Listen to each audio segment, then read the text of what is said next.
إن الدين عند الله الإسلام وما اختلف الذين أوتوا الكتاب إلا من بعد ما جاءهم العلم بغيا بينهم ومن يكفر بآيات الله فإن الله سريع الحساب. بسم الله. السلام عليكم ورحمة الله وبركاته. الحمد لله على إحسانه والشكر له على توفيقه وامتنانه.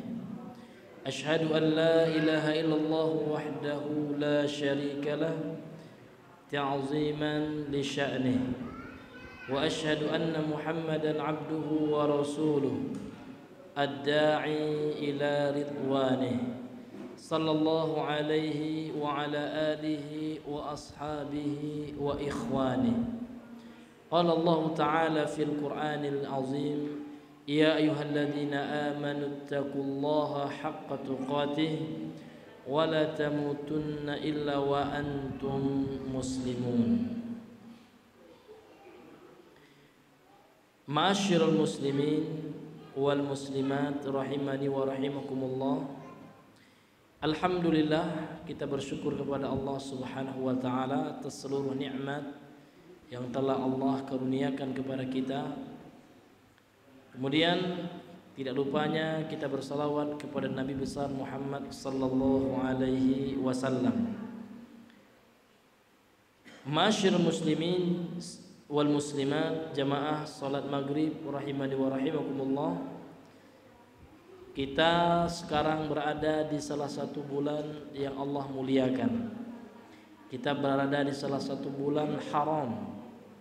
Haram di sini maknanya mulia. Rasul sallallahu alaihi wasallam bersabda sebagaimana dalam hadis diriwayatkan oleh Imam Al-Bukhari dalam sahihnya, bahwasanya beliau bersabda, as-sanatu isna asyara syahran fi kitabillah. Satu tahun itu jumlahnya isna asyara syahran. Ada 12 bulan yang telah Allah tetapkan dalam kitabnya. Minha arba'atun hurum. Di antara yang 12 bulan itu ada 4 bulan yang Allah muliakan. Yang 4 bulan itu Bapak Ibu ya adalah Rajab. Nah, 3 Allah sebutkan berurutan nanti. Yang satu terpisah, bulan Rajab, kemudian Dzulqa'dah, Dzulhijjah, dan bulan yang kita berada padanya hari ini, pada saat ini, yaitu bulan Al-Muharram. Jadi pada bulan Muharram ini kita dianjurkan untuk memperbanyak ibadah, memperbanyak amal saleh, dan juga ditekankan untuk menjauhi maksiat. Karena secara khusus dalam Al-Quran ya Allah Subhanahu wa taala berfirman ketika menyebutkan tentang bulan haram ya, minha arba'atun hurum kata Allah. Kemudian Allah mengatakan fala tazlimu fihinna anfusakum. Janganlah kalian menzolimi diri-diri kalian. Allah khususkan 4 bulan itu. Nah, sementara berbuat zalim dilarang oleh Allah Subhanahu wa taala dalam seluruh bulan, dalam seluruh waktu, dalam setiap waktu. Tidak boleh seseorang berbuat zalim. Namun di ayat ini Al-Imam Ibnu Abbas mengatakan Allah menekankannya karena amal soleh Allah lipat gandakan, sementara juga perbuatan dosa ya, kemaksiatan dosanya juga dilipat gandakan oleh Allah. Tidak sama dengan kita berbuat dosa di bulan selain bulan haram ini. Jadi kalau kita berbuat amal soleh juga Allah lipat gandakan Pak. Kita sekarang ya niat ikhlas dari rumah belajar ya, melangkahkan kaki, mengayunkan tangan, datang ke masjid ini dalam rangka menuntut ilmu agama. Ini amal saleh. Sampai-sampai Al-Imam Ahmad mengatakan talabul ilmi la ya'diluhu syai'un in sahhat niyyatuhu. Pahala orang belajar ilmu agama itu luar biasa, tidak ada yang menandinginya kata beliau. namun syaratnya in sahhat niyatuhu, apabila niatnya benar gitu. Sampai-sampai al-Imam Asy-Syafi'i beliau mengatakan talabul ilmi afdalu minas salatin nafilah ya. Menuntut ilmu itu lebih utama, pahalanya lebih besar gitu, lebih afdal ketimbang salat sunnah. Kenapa? Karena menuntut ilmu itu wajib, apalagi perkara-perkara yang wajib untuk dipelajari. Masalah tauhid, masalah ibadah wajib kita dalam keadaan dalam keseharian kita ya. Salat itu wajib, dan salat itu juga terlaksana kalau seandainya diawali dengan bersuci toharoh. Jadi mempelajari toharoh juga wajib. Mentauhidkan Allah itu wajib. Sehingga menjauhi lawannya tauhid itu juga wajib. Jadi orang mempelajari tauhid dan mengenal syirik itu wajib. Ini hadirin yang dimuliakan oleh Allah Subhanahu wa taala. Sehingga korelasinya kaitannya dengan pembahasan kita bahwasanya at-tabarruk, karena pembahasan kita melanjutkan kitab yang pernah kita bahas sebelumnya, yaitu yang berjudul at-tabarrukus masyru'u wa tabarrukul mamnu'u ya. Tabarruk mengalap berkah yang Allah syariatkan, dan menggarap berkah atau mencari berkah yang Allah larang. Yang Allah larang ini nanti ada yang masuk atau yang mengarah kepada kesyirikan. Seperti orang bertabaruk dengan pohon batu nanti Pak ya, untuk mendapatkan kekuatan, kebaikan, keberkahan gitu. Ini Bapak Ibu yang dirahmati oleh Allah. Taib, kita kembali melanjutkan pembahasan kita. Ini kitab ya tidak tebal ya, tipis ya, yang ditulis oleh Syekh ya, Nuruddin ya, Safwat Nuruddin rahimahullah, ulama Mesir. Kemudian beliau menjelaskan kepada kita jenis-jenis atau contoh-contoh tabarruk yang disyariatkan. Jadi ngalap berkah ini memang ada dalam agama kita, tidak dilarang Pak. Namun yang ada dalilnya, ya, yang ada ketentuannya dari Rasulullah SAW, ya, dari Allah dan Rasulnya. Kemudian beliau mengatakan qala al-muallifu rahimahullah wa yushra'u fil haji wal umrati waz ziyarati wa ghairihima. Dan disyariatkan bertabarruk ya, pada waktu haji, umroh dan yang selainnya.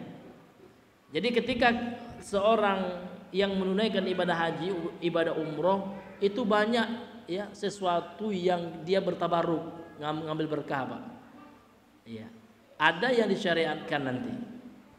Seperti ya mencium ya Hajar Aswad. Kenapa? Karena Rasul mencontohkannya ya. Kemudian mengusap rukun Yamani. Rukun Yamani itu Pak, sudut Ka'bah itu yang dekat dengan Hajar Aswad. Namun enggak dicium yang itu. Nah, ini ya boleh karena ada dalilnya gitu. Kemudian tawaf, ya, orang yang tawaf 7 kali tawaf itu tawaf wajib kalau di umroh ya. Kemudian haji juga ya. Nah, kemudian itu dianjurkan kita tawaf dan kita niatkan untuk mendapatkan keberkahan. Itu boleh karena memang ada dalilnya. Kemudian kata beliau, wat tawafu bil baiti wa taqbilil hajaril aswad. Ya. Melakukan tawaf di Ka'bah. Kemudian mencium Hajar Aswad. Namun ya, kita mencium Hajar Aswad itu harus ada keyakinan kita. Kita melakukan itu ya hanya mencontoh Nabi. Karena dalam Sahih Al-Bukhari ya, telah meriwayatkan beliau bahwasanya Umar bin Khattab ketika mencium Hajar Aswad beliau berkata, ya, inni la'alamu annaki hajarun, kata beliau. Sesungguhnya aku mengetahui wahai Hajar Aswad, engkau itu hanyalah sebuah batu. Lau ma ra'aitu Rasulullah SAW yuqabbiluki ma qabbaltuki. Kalaulah bukan karena aku melihat Rasulullah telah menciummu wahai Hajar Aswad, maka sungguh aku tidak akan menciummu. Fa innaki la tadurru wa la tanfa', ya, atau kama qala Umar bin Khattab radhiyallahu anhu. Dan sesungguhnya engkau wahai Hajar Aswad tidaklah bisa memberikan mudarat, ya, mendatangkan mudarat, dan tidak pula bisa mendatangkan manfaat. Nah itu Pak keyakinan kita. Padahal Hajar Aswad itu batu dari surga, tidak bisa mampu mendatangkan manfaat, nggak bisa dijadikan zimat gitu. Hajar Aswad saja nggak bisa jadi zimat Pak, apalagi batu-batu akik, batu-batu sekarang. Nah, ini hadirin yang dimuliakan oleh Allah Subhanahu wa ta'ala. Jadi kalau bukan karena beliau melihat Rasul menciumnya, beliau tidak akan mencium Hajar Aswad, kan gitu. Jadi dalam hadis sahih dikatakan Hajar Aswad itu pertama kali, ya, warnanya putih Pak. Namun karena dosa anak Adam menjadi hitam. Jadi dulunya Hajar Abyad, ya, batu putih gitu, atau Hajar Baydha, kan gitu. Kemudian berubah menjadi hitam, sehingga namanya menjadi Al-Hajarul Aswad, ya, batu hitam gitu. Kenapa disebutkan oleh Rasulullah lidzunubi bani Adam, disebabkan oleh dosa yang dilakukan oleh anak Adam, ya, sehingga menjadi hitam dia. Dan dia adalah wa innaha la hajarun minal jannah, ya, sesungguhnya dia Hajar Aswad itu benar-benar batu dari surga. Itu sahih Pak. Hajar Aswad saja batu dari surga tidak bisa mendatangkan manfaat, ya, tidak bisa menolak mudarat, tidak berkhasiat dia Pak. Nah kemarin-kemarin Pak, berapa tahun yang lalu batu Ponari pula, ya, orang terkesima, ya, orang terfitnah, sehingga berkunjung-kunjung Pak, ya, sekarang mana batunya? Hilang dia Pak, ya, mana batunya kalau seandainya benar, kan gitu. Namun ya dalam kita sebagai umat Islam tahu itu hanyalah tahayul Pak, ya, hanyalah syirik, ya, yang dikembangkan oleh orang-orang, ya, yang semoga Allah berikan hidayah yang enggak paham Pak, sehingga mereka mengkeramatkan benda. Dalam Islam tidak ada yang seperti itu Pak. Kalau seandainya ada benda-benda yang memang Allah berikan mukjizat seperti tongkat Nabi Musa ini, tidak ada Pak. Ya, tidak ada anjuran dari syariat kita disuruh carilah tongkat Nabi Musa, dia benda keramat gitu, ya, bisa melalui, nggak ada. Nah ini hadirin yang dimuliakan oleh Allah Subhanahu wa ta'ala, karena Islam tidak mengenal hal-hal yang seperti itu, hadirin yang dimuliakan oleh Allah Subhanahu wa ta'ala. Ini Islam jauh daripada keyakinan-keyakinan yang seperti itu. Sebagaimana ucapan daripada Umar bin Khattab itu ketika mau mencium Hajar Aswad, jelas sekali Pak, ya, beliau menegaskan kepada Hajar Aswad, engkau hanya batu saja, ya, aku menciummu karena aku melihat Rasul melakukannya, tidak lebih dan tidak kurang, kan gitu. Dan engkau tidak bisa mendatangkan manfaat dan menolak kemudaratan.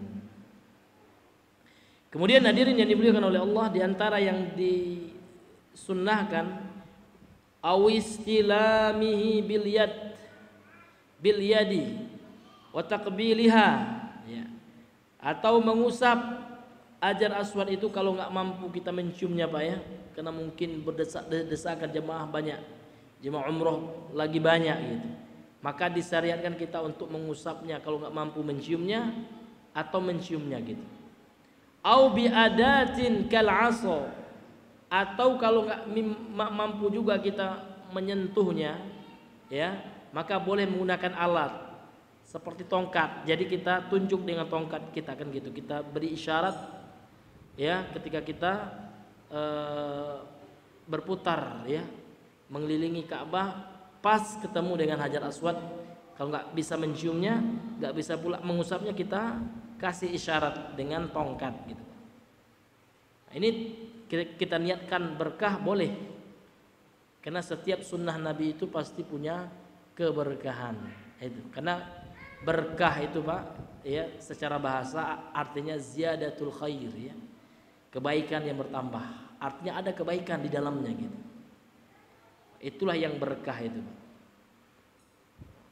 Jadi lawan dari berkah itu, Pak, ya tidak berkah kan gitu. Artinya tidak ada kebaikan di dalamnya. Sesuatu yang tidak bisa mendatangkan kebaikan, namun kebaikan di sini dalam tinjauan syariat, baik menurut syariat. Nah, kalau baik menurut dunia banyak, Pak.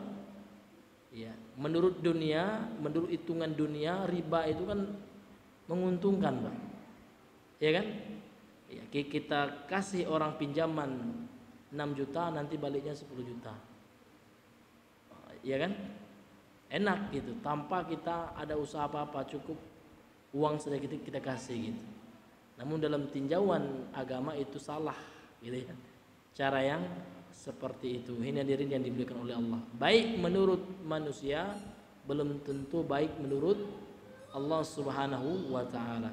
Belum tentu baik menurut syariat. Nah, jadi yang berkah itu, Pak, sesuatu yang baik menurut agama.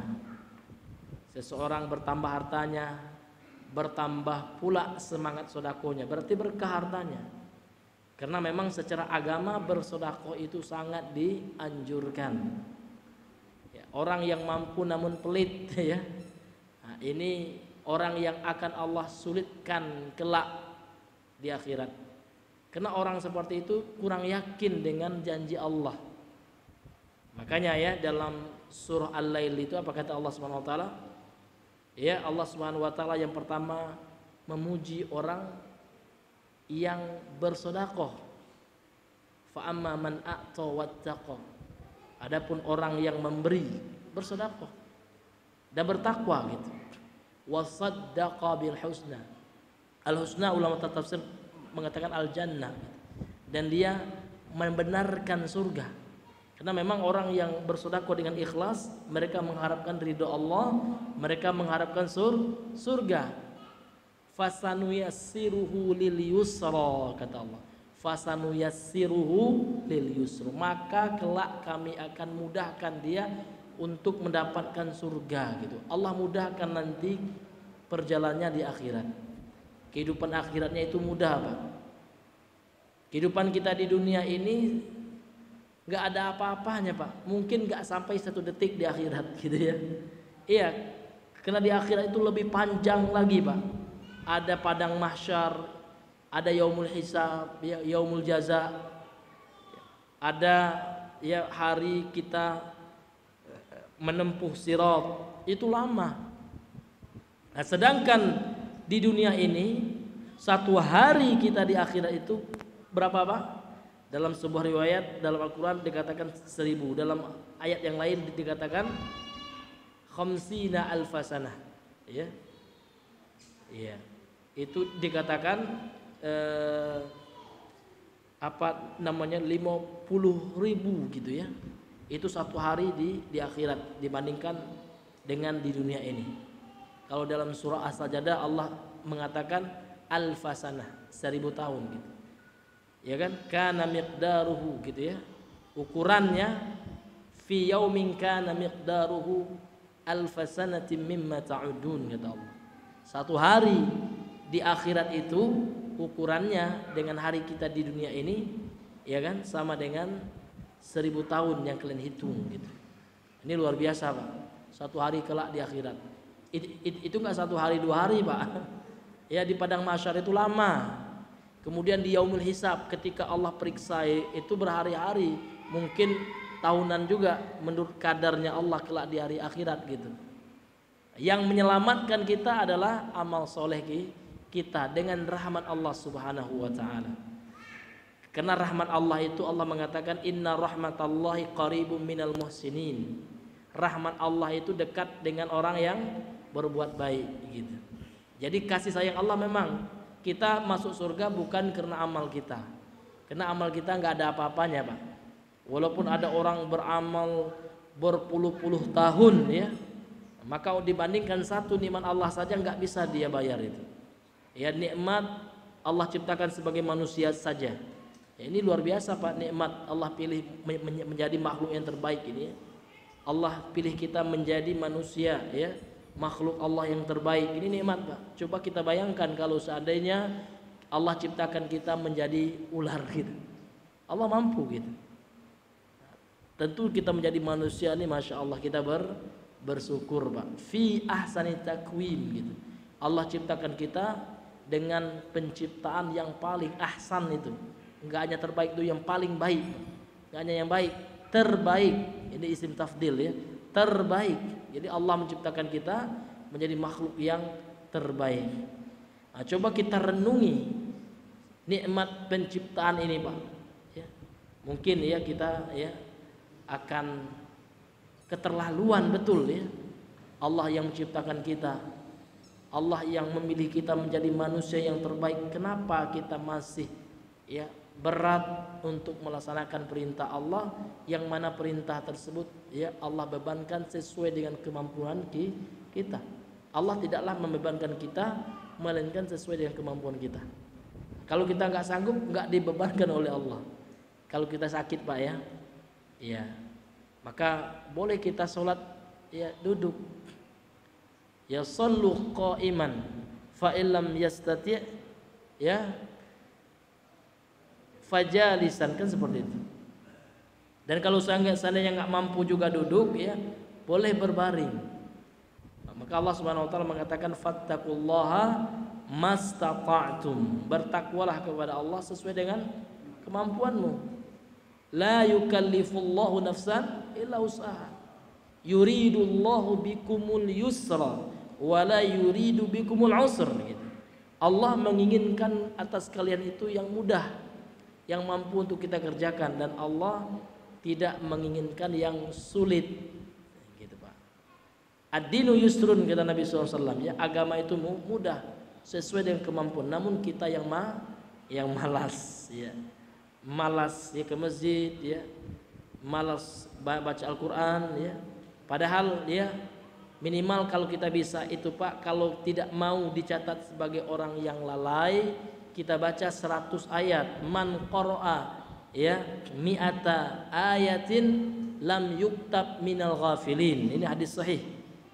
Man qara'a ya mi'ata ayatin, barang siapa yang membaca 100 ayat sehari semalam, Pak, minimal, lam yuktab minal ghafilin, tidak akan dicatat menjadi orang yang lalai. Boro-boro 100 ayat, Pak Ustadz ya, satu huruf pun enggak gitu ya. Maka kitalah yang membuat kita menjadi lalai, Pak ya. Nah, ini hadirin yang dimuliakan oleh Allah Subhanahu wa taala. Jadi kalau kita pingin enggak jadi lalai, minimal kita baca 100 ayat, Pak. Enggak banyak-banyak itu, Pak, 100 ayat. Habis sholat kita baca 2 halaman ya.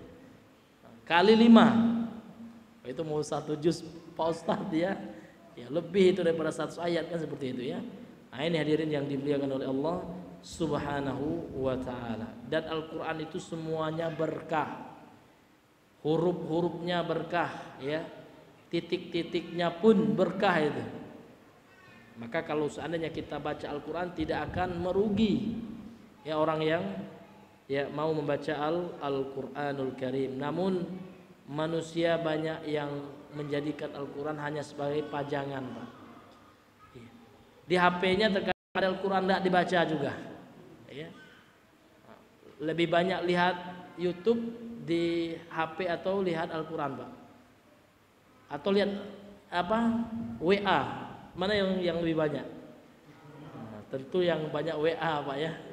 Iya, itu nanti dihisap juga oleh Allah Subhanahu wa taala. Iya, dihisap apik kita, HP-mu untuk apa sebenarnya gitu. Iya. Ini hadirin yang dimuliakan oleh Allah Subhanahu wa taala. Itu bahan introspeksi kita, Pak ya. Semua kita mesti diingatkan, Pak. Tidak hanya Bapak ya, kita semua termasuk saya ya. Sehingga ya kita bisa mempersiapkan untuk kehidupan yang sebenarnya, karena dunia ini sementara. Lambat laun, esok lusa atau kapan kita nggak tahu, wallahu alam, hanya Allah yang tahu ya. Pasti ajal itu dah datang. Alangkah indahnya kalau seandainya ajal datang kita dalam keadaan taat kepada Allah Subhanahu wa ta'ala. Kemudian beliau melanjutkan, wa kadzalika istilamur ruknil yamani bi ghairi taqbilin, dan demikian pula mengusap rukun yamani Jadi rukun Yamani ini sebelum Hajar Aswad. Jadi sunnahnya diusap, bukan dicium. Ada juga ya jemaah haji atau umroh ketika tawaf diciumnya ruknul Yamani ini. Ini tidak sesuai dengan sunnah. Yang sunnahnya diusap, yang dicium adalah Hajar Aswad. Bi ghairi taqbilin, tanpa dicium, wala istikhdami badilin min asa, dan juga tidak menggunakan ganti ya berupa tongkat. Jadi kalau nggak bisa kita mengusap rukun Yamani itu, tidak boleh atau tidak butuh untuk diberikan isyarat dengan tongkat. Au nahwiha, atau yang semisalnya. Au isyaratin iza lam yastati' al-wusula ilaihi li zihamin au ajzin au ghairi zalika. Atau dengan ngasih isyarat. Jadi kalau kita lihat nempuh rukun Yamani, kita kasih isyarat, itu nggak ada Pak ketentuannya. Iya. Iza lam yastati' al-wusula ilaih, apabila tidak mampu ya sampai untuk mengusap ruknul Yamani, rukun Yamani tersebut. Li zihamin au ajzin, yang disebabkan oleh ziham, berdesak-desakan, atau nggak mampu, sudah tua Pak ya, nggak mampu kesana karena orang banyak gitu, dan yang semisalnya. Kemudian ketika haji atau umroh juga, wa yusannu as-salatu fil hajri. Ini hijr, fil hijri ya, hijr Ismail. Jadi hijr Ismail itu Pak ada apa namanya itu, kayak pembatas gitu ya. Nah, itu kalau kita umroh tahu gitu Pak ya. Yang berada di depan Hajar Aswad itu agak sampingnya gitu. Jadi disunahkan kita sholat di situ kalau bisa, tapi sulit gitu Pak ya. Wa khalfa maqam Ibrahim, dan sholat di belakang makom di sini bukan makam Pak ya. Makom ini adalah ismu zaman atau zorof ya, maknanya adalah tempat berdiri ya, ismul makan itu ya, atau zorful makan ya, tempat berdiri Nabi Ibrahim ketika membangun pondasi Ka'bah. Bi ghairi istilamin wala tamassuhin ya, tanpa dipegang ya. Karena kalau orang umroh kita lihat Pak, banyak yang megang-megang makam Ibrahim Pak ya. Wala tamassuh, tanpa diusap-usap. Nah, karena enggak ada ketentuannya. Kemudian wa yusannu asyurbu min zamzamin ya, wal ifadati minha ala ba'dil jasad. Kemudian disunahkan juga minum air zam-zam ketika setelah sholat itu Pak, dan mengguyurkan air itu ke sebagian tubuh kita, ke muka kita ya, tangan kita gitu Pak. Kemudian disunahkan juga wa du'a wa salatu fi ayyi mawdu'in minal masjid, dan disunahkan banyak berdoa ketika itu dan melakukan sholat di mana saja tempatnya, di Masjidil Haram itu, yang penting menghadap ke Ka'bah gitu. Kemudian pahalanya itu mudha'afatul ajri ya, pahalanya itu Allah lipat gandakan. Bal fi kulli Makkah ta'ala rajih, menurut pendapat yang kuat ya, dimanapun di Mekah itu pahalanya besar kalau kita sholat Pak. Jadi sholat dilipat gandakan pahalanya dimanapun, karena itu termasuk tanah haram gitu ya. Jadi tanah haram ini Pak, setiap ibadah kita itu Allah lipat gandakan pahalanya. Sebaliknya dosa yang dilakukan di tanah haram itu dilipat gandakan juga Pak.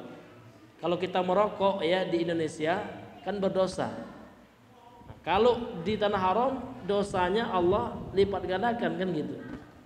Kenapa Pak Ustadz kok kita merokok berdosa? Yang pertama Pak, Bapak sudah menzolimi orang. Iya.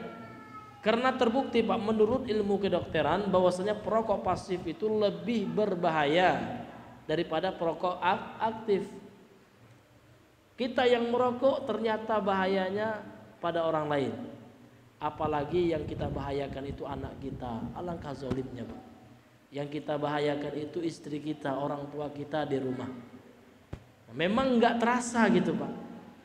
Namun bahayanya itu jelas ya. Kalau seandainya orang perokok itu periksa paru-parunya bisa dironsen itu Pak ya. Cobalah, pasti menghitam Pak. Dijamin itu. Karena ternyata yang mengatakan rokok haram itu nggak hanya ulama ya.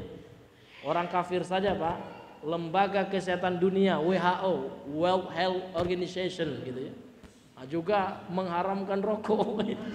Bukan orang Islam itu, sehingga di pesawat nggak boleh merokok. Ada nggak yang berani merokok di pesawat Pak? Kalau merokok bagus ya enak aja di pesawat kan gitu. Kalau merokok bagus kasih anak kita. Orang merokok aja nggak mau dia ngasih anaknya, dia tahu ini nggak bagus gitu ya. Kasih anak kita, istri kita lagi hamil kasih itu rokok kalau itu gizinya bagus ya. Kalau udah mampat ternyata enggak, mudaratnya jauh lebih besar. Tapi kalau orang-orang zaman dulu mungkin ilmu kesehatan belum sampai Pak ya. Teknologi kesehatan belum berkembang, sekarang sudah berkembang jelas sekali Pak. Sampai-sampai orang non muslim saja sedunia Pak itu memperingati hari bebas tembakau sedunia. Ada. Saya pernah lihat di situsnya IDI Pak, Ikatan Dokter Indonesia, itu termasuk memperingati hari bebas tembakau itu seluruh manusia itu, seluruh ras ya, bangsa dan agama. Jadi nggak hanya orang Islam Pak yang mengatakan rokok tidak bagus gitu ya. Orang non muslim saja sudah membuat suatu hari. Namun kita umat Islam bukan itu yang kita ambilnya ya. Yang kita ambilnya bahwa rokok itu ternyata memang tidak bagus Bapak Ibu yang dirahmati oleh Allah Subhanahu wa taala. Sehingga pemerintah buat gambarnya Pak. Nah, kalau itu bohong pasti dituntut itu pemerintah ya.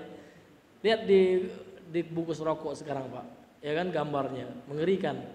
Tidak hanya cukup tulisan. Kalau dulu tulisannya merokok membunuh ya Pak ya.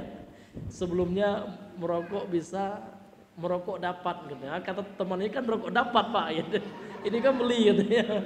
Masya Allah hebat kali ya. Iya itu mengalahkan dokter-dokter nih pemahaman Bapak ini. Payah-payah aja dia ngambil ya S1 dokter atau S2 yang mahal-mahal itu ya. Kalah dengan logika kita gitu. Nah ini hadirin yang dimuliakan oleh Allah Subhanahu wa taala. Nah, ini. Jadi Pak, ya merokok itu tidak bagus ya. Dan hukumnya haram ya menurut mayoritas ini.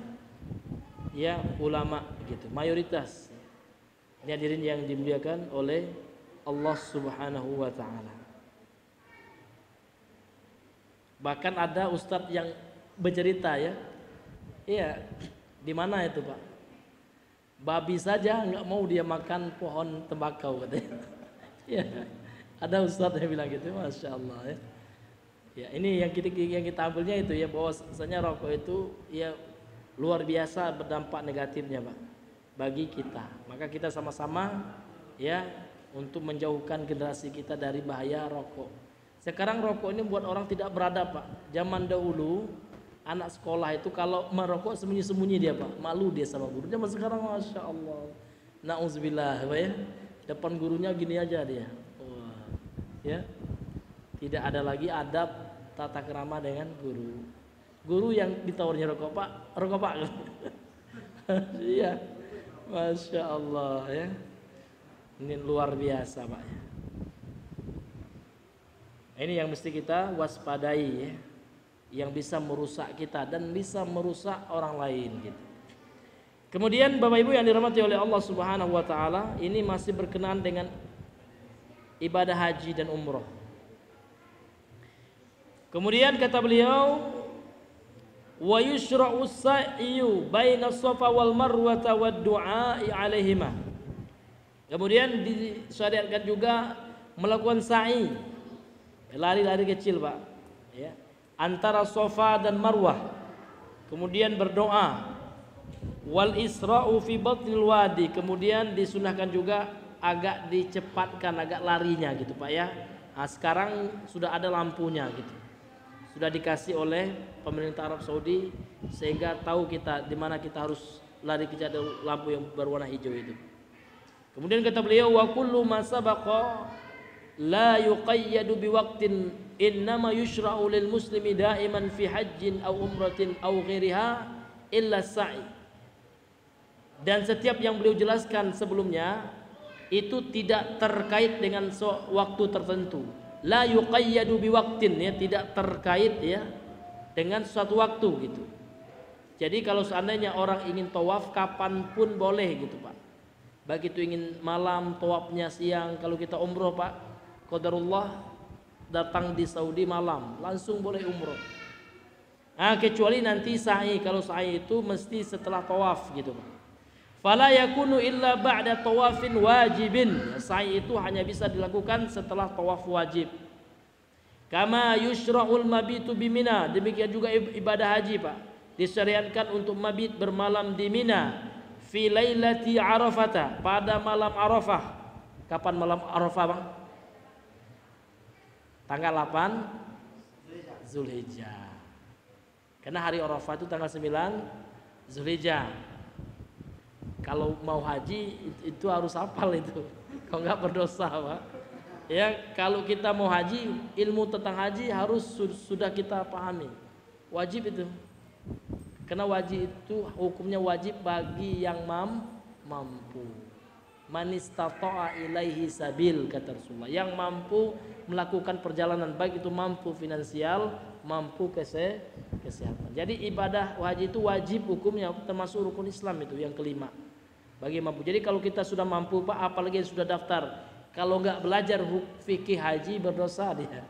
Iya. Harus belajar dia. Karena Rasul mengatakan thalabul ilmi fariidhatun ala kulli muslim, termasuk muslimah gitu.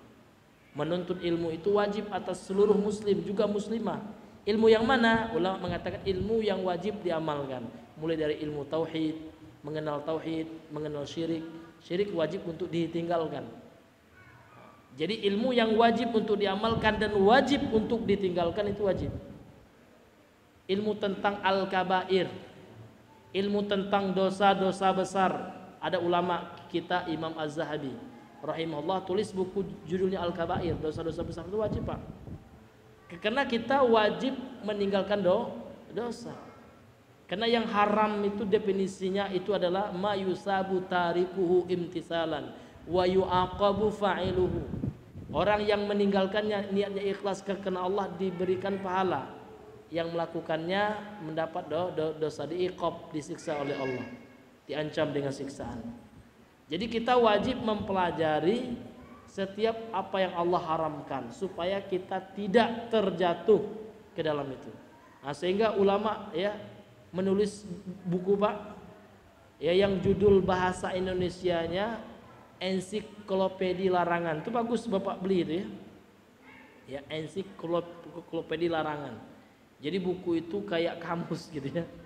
Nah, mulai dari alif bata itu menyebutkan seluruh larangan-larangan dari Islam. Mulai dari syiriknya, mulai dari durhaka sama orang tuanya, berzina, mencuri, berbohong gitu ya. Seluruh yang haram-haram ya. Seluruh yang dilarang ada dalam buku itu. Itu ya harus kita pelajari Pak, supaya apa? Kita tidak terjatuh ke dalam perbuatan tersebut. Kemudian beliau melanjutkan kama yushra'ul mabitu bi Mina fi lailati Arafah wa layali tasyrik. Kemudian juga mabit ya bermalam di Mina di hari-hari tasyrik yang 3 itu 11, 12, 13 Zulhijjah. Kemudian wal wuqufu bi Arafah yauma Arafata. Kemudian wukuf di Arafah pada hari Arafah tanggal 9 Zulhijjah. Kemudian wa lailatun nahar, kemudian di malam penyembelihan yaitu pada malam 10 Zulhijjahnya. Ilal fajri, sampai waktu fajar. Itu kita mabit ya di situ. Kemudian wasunnatu an-nuzulu ba'da ghurubi syamsi. Kemudian disunnahkan untuk turun ya setelah tenggelamnya matahari ya dari Mina itu. Kemudian setelah itu kita pergi ke Muzdalifah Itu bagi orang haji, Pak. Wa yushra'u al-mabitu bi Muzdalifata wa salatul fajri biha. Kemudian salat subuh di Muzdalifah. Ya, kita bermalam semalam di situ, kemudian salat subuh. Wa du'a'u, kemudian disunahkan banyak berdoa mustaqbilal kiblati, menghadap kiblat. Ila syuruqi syams, sampai matahari ya naik syuruk, waktu syuruk. Kama yushra'u fi ya jamratil aqabah, sebagaimana juga kita disyariatkan juga ini ibadah haji, Pak ya. Melempar jamroh aqabah, karena jamroh itu ada dua. Afwan, ada tiga. Yang pertama sugro, kemudian wusta, kemudian kubro atau aqabah, ini sama. Pada hari penyembelihan tanggal 10 Dzulhijjah. Wal jimar salasi ya fi ayami tasyrik. Kemudian ketiga jumroh itu ya kita lempar pada hari-hari tasyrik 11, 12, 13 Dzulhijjah. Kemudian wa yushra'u ad-du'a'u aqibal ya jamratil ula. Kemudian setelah selesai melempar pada jumroh yang pertama, kita setelahnya berdoa, disunahkan. Kemudian yang kedua ya, kemudian pada hari yang ketiga juga seperti itu. Wa kullu hadza la yushra'u fi ghairil haji. Hal-hal yang terkait dengan yang beliau sebutkan tadi seperti mabit di Mina, di Muzdalifah, salat subuh di Muzdalifah, kemudian pada hari nahar 10 Dzulhijjah, dan pada tanggal 11, 12, 13-nya pada hari tasyrik melempar jumroh ya. Nah, itu semua disyariatkan ketika musim haji dan tidak disyariatkan pada waktu selain haji. Jangan coba-coba ya. Di bulan di hari apa nama itu, di bukan musim haji, di bukan bulan disyariatkan ibadah haji, kita lakukan itu, Pak ya. Maka ini tidak akan mendatangkan keberkahan, karena keberkahan itu ada pada sunnah Nabi SAW, tidak pada perkara bid'ah ya. Iya, ini hadirin yang dimuliakan oleh Allah Subhanahu wa taala. Salat subuh 2 rakaat ya kan? Itu yang disyariatkan seperti itu. Pasti berkah, Pak. Makanya ada ulama menulis buku ya, berkahnya salat subuh gitu ya. Keutamaan salat subuh itu banyak, luar biasa, Pak. 2 rakaat saja, salat sunatnya saja, Pak. Rakaatai ya qablal fajri khairu minad dunya wa ma fi, hadis sahih Muslim dari Ibunda Aisyah. 2 rakaat itu salat sunnahnya saja gitu. Sebelum subuh itu lebih baik daripada dunia dan seisinya. Kalau dilakukan sesuai dengan syariat Nabi, sesuai dengan sunnah Nabi. Ini tiba pula orang semangat, Pak. Kami ingin sholat subuhnya 5 rakaat aja, Pak. Kenapa ya? Tambah banyak kan pahalanya, ya kan? Itu nggak bisa, Pak. Ya, karena memang ibadah itu kita hanya mengkopi saja. Ibadah, apalagi ibadah yang sifatnya ritual, yang sifatnya hablum minallah, yang mahdoh murni sebagai ibadah, maka sifatnya kita mengkopi saja, meniru saja apa yang ada, tanpa ada inovasi, tanpa ada pembaharuan. Nah, jangan pula ada yang bilang, Pak, sholat subuh aja yang nggak boleh 3 rakaat ya. Ya, orang ke Mekah aja sudah pakai pesawat gitu, ya kan? Berarti kalau nggak boleh sholat subuh 3 rakaat, berarti nggak boleh kita pakai pesawat dong. Beda, Pak, kasusnya. Kalau pesawat bukan masalah ibadah, bukan masalah ritual, itu hanya sarana. Karena bagaimana kita membedakan, Pak, antara ibadah dengan wasilah? Wasilah kan sarana bahasa kita. Kalau sarana itu, Pak, hanya sebagai pelengkap. Kalaupun tidak ada sarana itu, tetap jalan ibadah. Contoh karpet. Karpet ini, Pak, ini sarana bukan ibadah ini. Sarana untuk beribadah. Artinya apa? Ada nggak ada karpet ini, kita masih tetap bisa sujud. Orang zaman dulu nggak pakai karpet, dia tetap sujud juga. Orang zaman dulu juga nggak pakai karpet ini, dia pakai karpet rombio, Pak ya. Karpet dari apa? Dari daun gitu ya.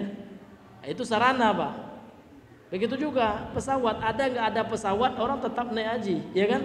Zaman dulu nggak ada pesawat, orang pakai kapal.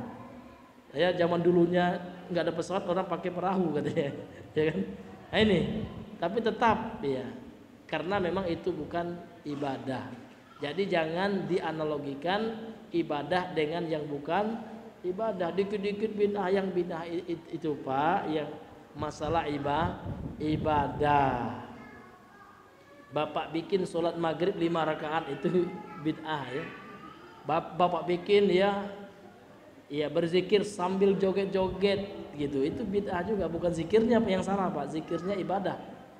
Namun caranya yang tidak sesuai dengan ketentuan dari Nabi Shallallahu Alaihi Wasallam. Ya, zikir itu secara bahasa arti mengingat gitu ya. Masa mengingat seseorang itu kita dengan gitu-gitu ya. Orang mengingat sesuatu itu Pak dengan pelan, dengan khusyuk gitu ya, akan tentram hati. Kan ujung-ujungnya dari zikir itu apa? Supaya hati kita tenang, bukan hilang kita ingatan kita gitu ya. Ada pula orang semakin khusyuk sholat katanya kan, sampai dia nggak sadar zikir dari mana itu Pak. Itu bukan zikir, itu kesurupan ya. Di ruqyah orang seperti itu.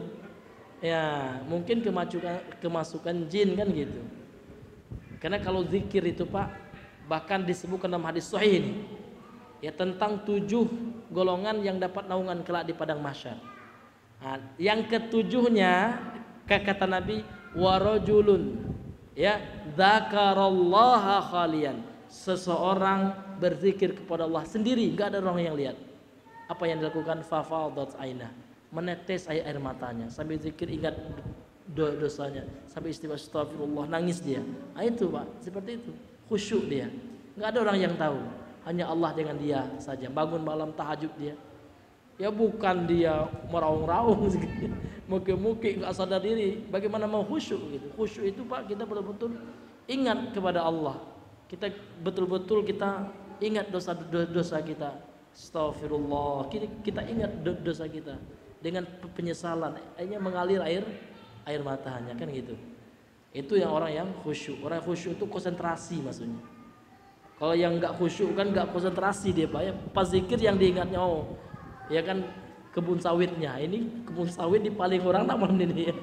Itu nggak khusyuk ya, nggak fokus. Yang fokus itu Pak, dia mengatakan subhanallah, paham yang dia ucapkan, kemudian dia konsentrasi terhadap apa yang dia ucapkan.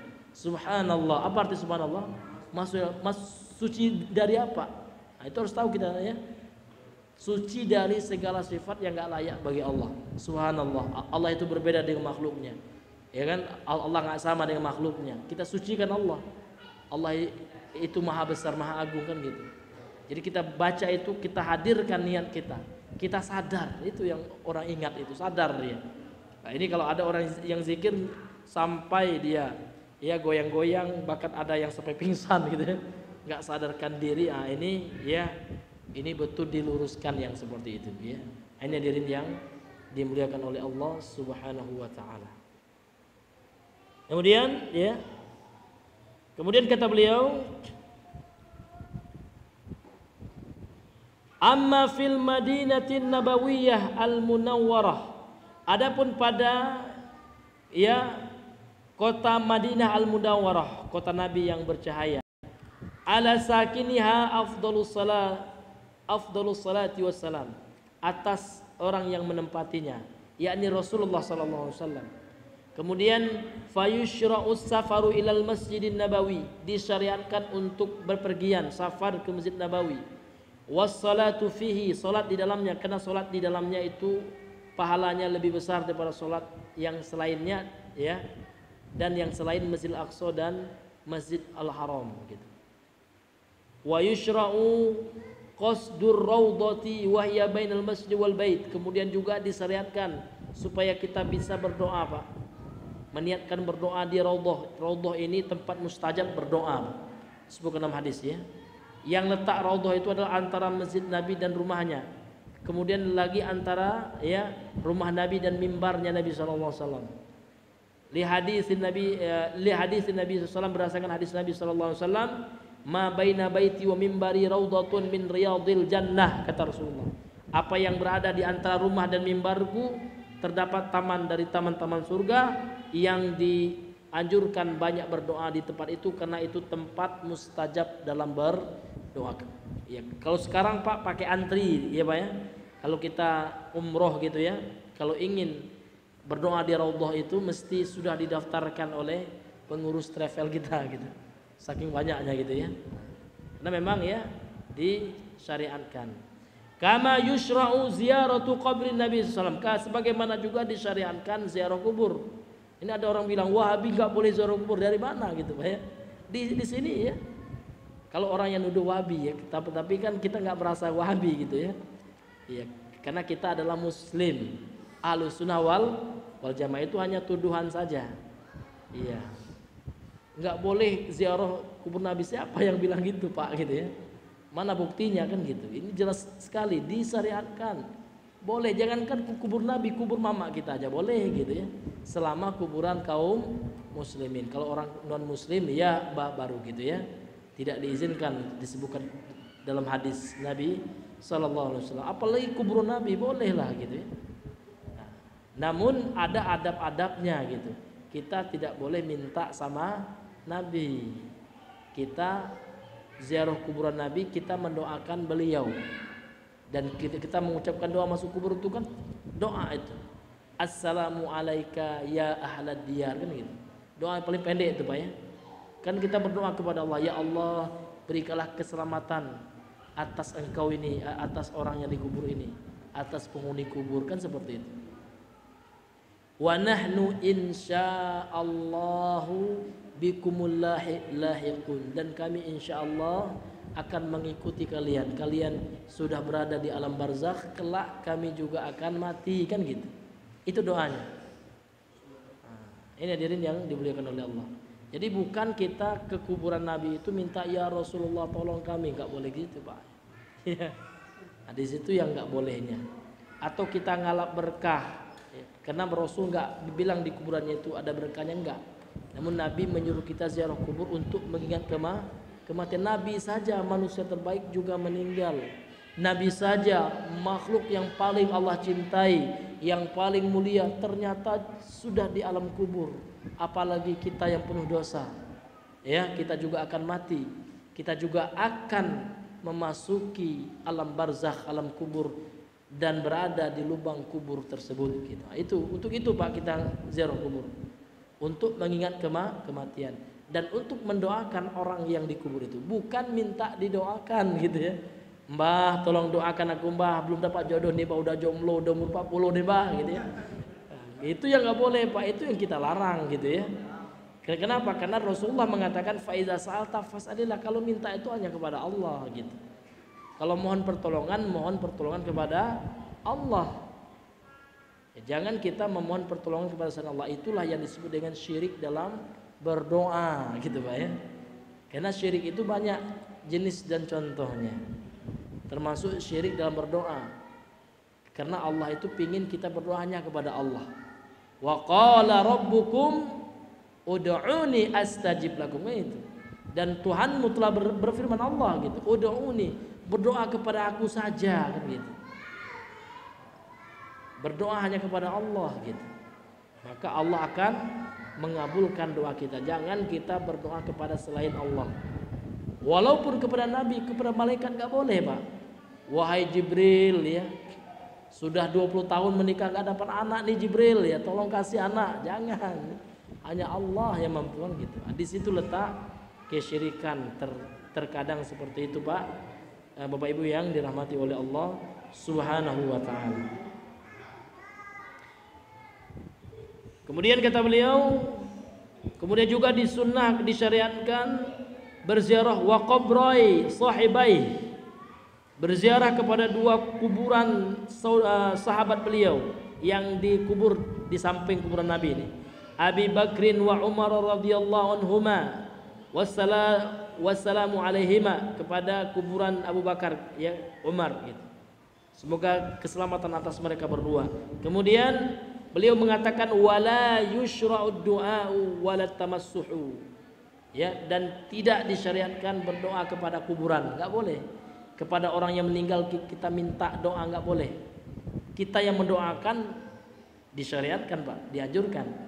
Bahkan doa jenazah bagaimana Pak? Kita berdoa kepada Allah, kita mendoakan mereka boleh. Allahumma arhamhu gitu kan.